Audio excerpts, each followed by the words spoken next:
अगर ये वीडियो आपको पसंद आए तो लाइक करें और शेयर करना मत भूलिए। सब्सक्राइब करें लक्ष्य टीवी चैनल को और बेल आइकॉन पर क्लिक करना मत भूलिए लेटेस्ट वीडियो सबसे पहले पाने के लिए।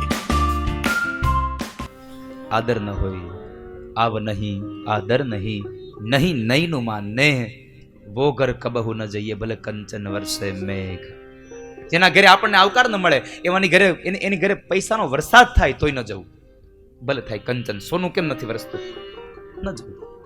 પણ પ્રેમ હોય તો એની ઘરે ભલે પાથરવા માટે આસન ન મળે એની ઘરે જઈને નીચે જઈને બેસી જવું સાહેબ.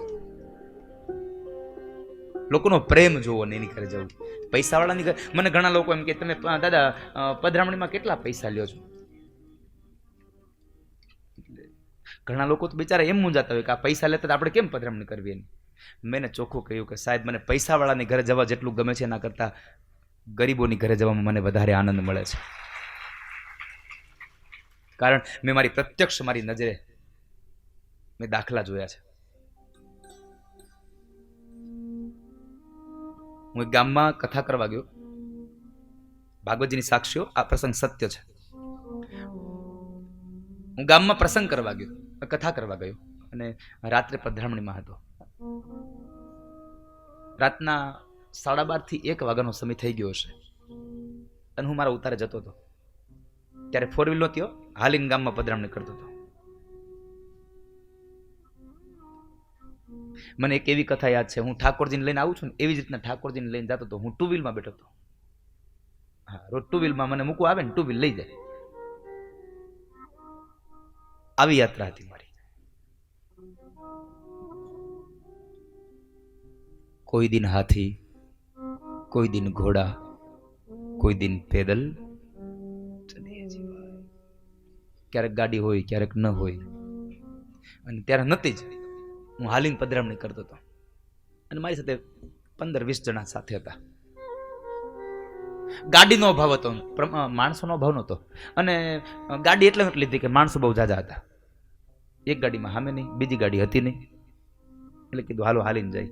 તો ગામમાં 12:30-1 વાગ્યા સુધી પધરામણી કરીને પછી હું મારા ઉતારા જતો હતો. મારા ઉતારાના માર્ગમાં રાત્રે 1 વાગે એક માજી મારી રાહ જોઈને બેઠા હતા.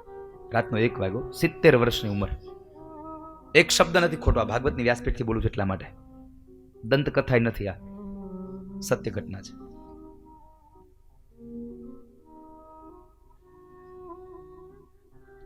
એટલે હું નીકળ્યો એટલે માજી ઊભા થયા અને એ માજી હતા ભરવાડ.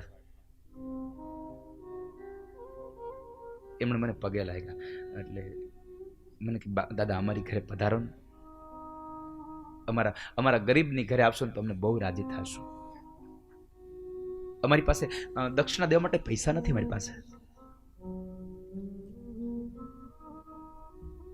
પણ જ્યાં એ જે ખડકી પાસે બેઠા હતા એને નજર કરીને તમે નહીં માનો, એને ફળિયાની અંદર સફેદ ગોદડું પાથરીને એને એક ઢોલિયો પથારીને તૈયાર રાખ્યો હતો. એને કેટલો ભરોસો હતો ગમે એટલા વાગે પણ દાદા આવશે. 1 વાગ્યા સુધી એ 70 વર્ષના માજી ત્યાં રાહ જોઈને બેઠા હતા કે મારી ઘરે આવે.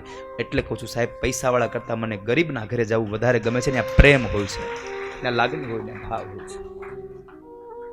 1 વાગે એના ઘરે મેં દૂધ પીધું છે.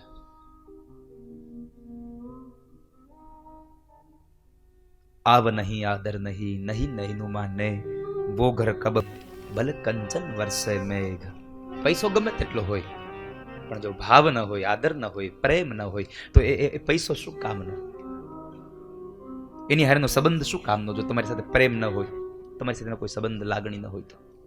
अगर ये वीडियो आपको पसंद आया हो तो लाइक करें और शेयर करना मत भूलिए। सब्सक्राइब करें लक्ष्य टीवी चैनल को, हाँ, और बेल आइकॉन पर क्लिक करना मत भूलिएगा लेटेस्ट वीडियो सबसे पहले पाने के लिए।